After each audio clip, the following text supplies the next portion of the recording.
I've got some follow-up, David, on BF Borgers, the firm, the sham audit mill.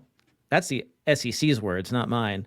The sham audit, was it sham audit mill or sham audit firm? I can't remember, but whatever it was, they were doing sham audits, 1,500 over just 2.5 years. And it was actually 1,500 filings with the SEC. And the SEC that said something like 75% of them included just completely like made up stuff. And this was also the auditor of Trump's media company. And that's why it blew up in the national news. And sham audit mill, thank you, lighten them up. Oh, and thank you everyone who has joined us live. Richard, great to have you with us. Gator NYC is here as well. If you have any thing you want to say, anything you want to share with us, please do that in the comments. But back to this BF Borgers thing. So SEC hits them last week. It was on Friday, a week ago. We're also recording on Friday, so this was exactly 1 week ago.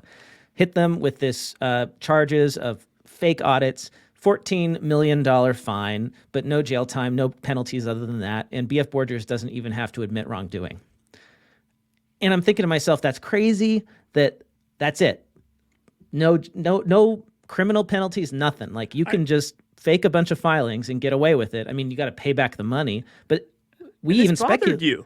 I saw a picture of you on Instagram at the swimming pool, and you couldn't enjoy the pool because you were thinking about how he did not get in trouble. Yeah, well, I enjoy thinking about stuff like this. And I'm sitting there at the pool, and I'm thinking, like, how can you get away with this? I actually think that he probably made more money than he even paid out in fines. He probably came out on top on this. And then I started thinking, well, this guy's in Colorado, right? Surely he cannot still be a CPA in Colorado, but he is.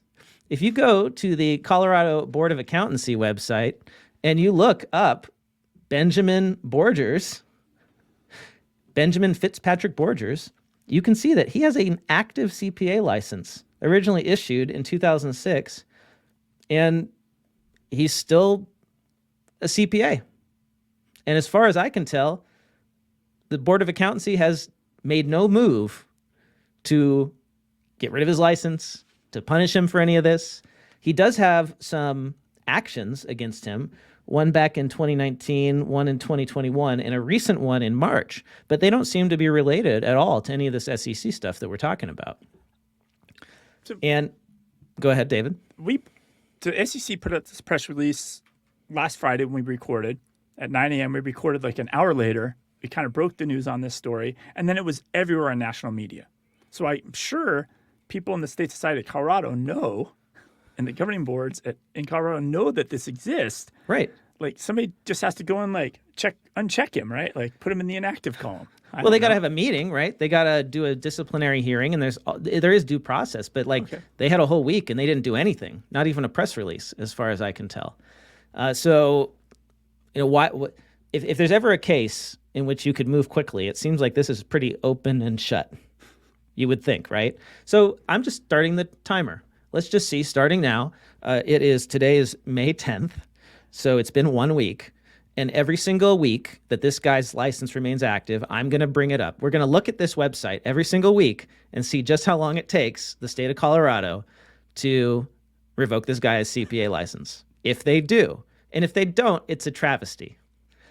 And just think about all the hassle that these boards of accountancy put CPAs through to get their CPE compliant, to get licensed. And then a guy like this comes along and is an outright fraud and causes a ton of trouble for all of his clients now, who have to go get new auditors and refile potentially if stuff had issues. Like it's gonna be very expensive for these customers. And here this guy is, still an active CPA. You're gonna be proactive checking that. Well, what else you could check too is I think I saw Trump's media company hired a firm in Phoenix. You could just go knock on the door there and do a little investigation. See how it's going. Ask them how the audit's going. Maybe I'll get out of my cave here in my house and actually go outside and go visit Semple, Marshall, and Cooper LLP. They were hired on Saturday, the day after the whole news about BF Borgers came out, to audit Trump media. I'm actually really curious about this firm. I don't know anything about them, and Maybe we should just like go on LinkedIn and see who is this CPA firm. I think I saw that all their other audit clients combined, added up, are not as big as the True Social deal they just got. So they are, company size is 11 to 50 employees with 27 associated LinkedIn members. Headquarters is Phoenix, Arizona, founded in 1982. So, and they're an independent member of the BDO Alliance. So hopefully these guys do real audits. I mean, I guess we have better odds of that. One more thing before we get off the BF Borgers story. I reached out to the AICPA because BF Borgers was previously a member of the AICPA peer review program. And some commenters on LinkedIn told me that they were kicked out of the peer review program in December of 2023. So this past December, they were booted out of the program. Can you explain, what is the peer review program? So peer review is the primary way that the CPA firms that do audits self-regulate. So there is no PCAOB inspecting CPA firms that do audits of privately held companies. It's only publicly traded companies that are regulated, or only firms that audit publicly traded companies are regulated by the PCAOB, which is controlled by the SEC. And that's their domain, public. But private companies, like there's no federal agency, right, that regulates the audits of private companies. And so it's left up to firms, the CPA profession, to regulate itself. And that's what peer review is. So if I have a CPA firm, every few years I have to go to you, David, and you have a different firm and you're registered as a peer reviewer, and you go look at my work papers and say, hey, Blake, you're doing great work, or here's where you need to improve, here's what you're not doing right. Now, I have my own feelings about this, like how effective is peer review really?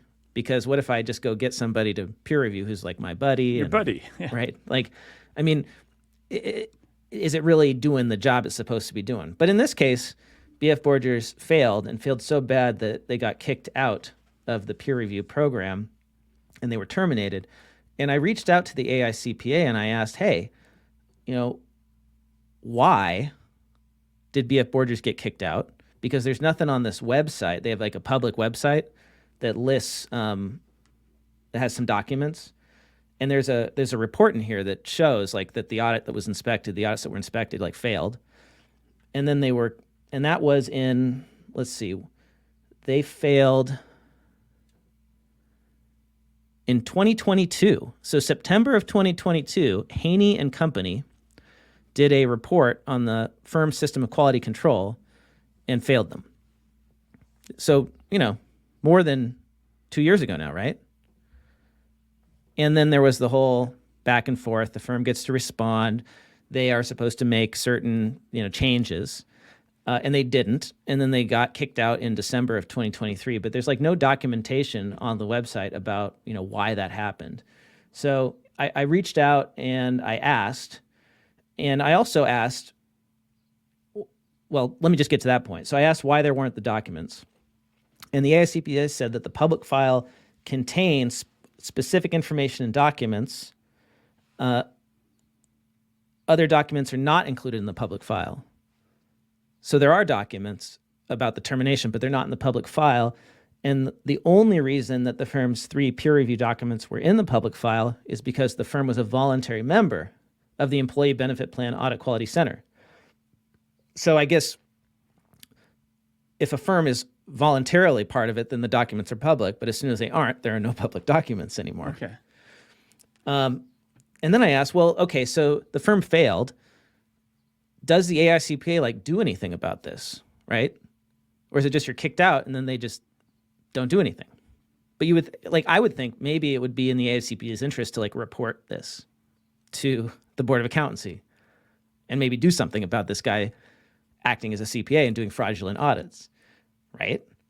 Yeah, because their job is to protect the profession, right? Right. They should tattle on somebody like this, right? It's like I don't know, if you're a teacher and you think that your student is being abused, you have to report it by law, right? That sort of thing. You can't just do nothing. Oh yeah, mandatory reporting. You're right. Yeah, mandatory reporting. Any AICPA employee would be in some sort of mandatory reporting when they find out a CPA is being fraudulent. So here's a statement I got. The AICPA is a membership organization, and we do not issue licenses that give firms the legal ability to perform audits. CPA licenses are issued by state boards of accountancy. We provided the fact that this firm was terminated from the AICPA peer review program to the Colorado Board of Accountancy. It would be this regulatory body to consider what, if any, actions should be taken with respect to this firm's ability to practice public accounting, including the performance of audits. And Sue Coffey, on a monthly basis, sends a correspondence to all state boards of accountancy, which includes member disciplinary and firm drop and termination notices. So the Colorado Board of Accountancy was notified by the AICPA of this and has not done anything about it. Via a monthly email newsletter from Sue Coffey. Yeah. Is that how they do it? It's like a monthly email from MailChimp or something? So, what does this look like from an outsider's perspective? It kind of looks like that the boards of accountancy, or at least in this case, the Colorado Board of Accountancy, is not doing its job. Or if they are doing their job, then whatever they are doing is not enough. Well, how can we be assured that there aren't more auditors like Borgers out there doing sham audits and failing to protect investors? I don't think there's any way to know. Just the fact that one was able to do it for so long makes me think that there might be more.